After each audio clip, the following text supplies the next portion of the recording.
Hello and welcome to the second Richardson RFPD Tech Chat on solid-state circuit breakers. This time we're going to focus on the advantages of integrating onsemi's silicon carbide powered JFETs into the design. I'm Ray Raganese, Technical Sales Engineer at Richardson RFPD. Again, talking with onsemi's silicon carbide JFET Marketing Manager, Brandon Becker. Welcome back to Tech Chat, Brandon. Thanks for having me back, Ray. Of course. Well, let's kick things off. What type of power semiconductor devices are used in solid-state circuit breakers, and what are the most important specifications for this application? Yeah, let me show you here.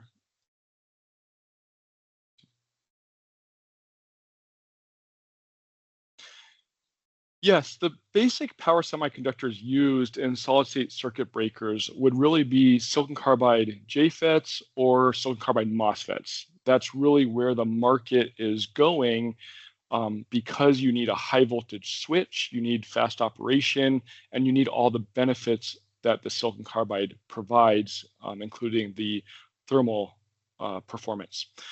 And when you're looking at solid-state circuit breakers, if you think about it, the devices are always on. It's an always-on device, and it's there to shut off when needed. And so you need the lowest RDS on possible.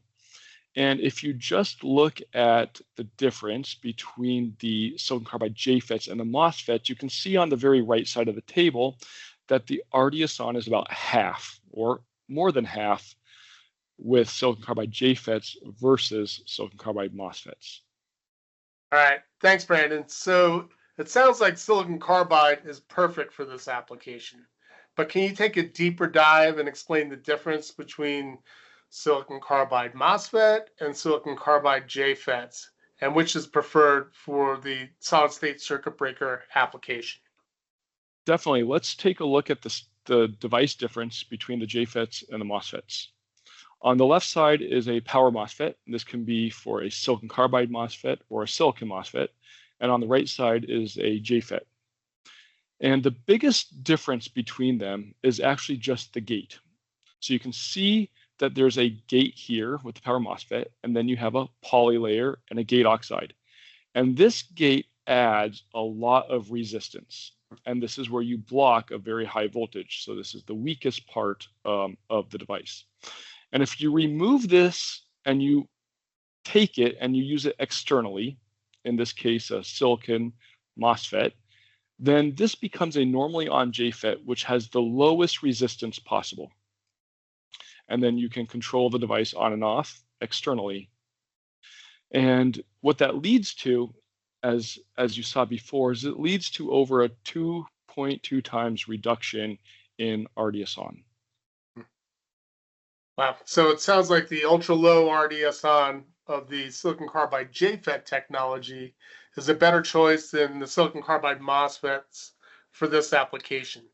Can you comment on when you would use a silicon carbide JFET versus a combo JFET with that has the control of both the JFET and the silicon MOSFET gates? Great question. So last year we released silicon carbide combo JFETs. And so traditionally, you could use a discrete JFET in one package, and then you could use a discrete low voltage MOSFET in another package. So it's two devices, and you would use a trace to connect the JFET source to the MOSFET drain to connect them together to use them as the low voltage MOSFET would turn on and off the JFET. But what we did is we created a combo JFET, and that's where we take the JFET and the low voltage MOSFET and we co-package them. So the JFET source is connected to the MOSFET drain internally, but you have access, the user has access to the JFET gate as well as the low voltage gate. And what this really leads to, and one of the biggest benefits of this package is on the PCB, it leads to over a 40% space savings for customers. Now, regardless of using discrete SiC JFET, discrete low voltage MOSFET, or a combo JFET, There's two ways to drive these. So they're very simple. You can either just use one gate driver to drive both devices. And so I put them as one package, or there's a dotted line in here to show that you can do this as two separate devices. But one gate driver is enough, and then you can put some resistance on the JFET gate. So we call this an overdrive scenario. Or another option is to use two gate drivers, one for the JFET and one for the low voltage MOSFET. We call this a direct drive method. And again, you just get a little bit more control because it decouples the low voltage MOSFET from the JFET, and you have a little bit more control over your current and voltage sensing. Awesome. Great explanation. Well, thanks again, Brandon, for educating us on the benefits of integrating silicon carbide JFETs into solid-state circuit breaker applications. For those watching, we recommend accessing the links below for additional resources on today's topic. And thank you for joining us. Thank you, Ray. Thank you.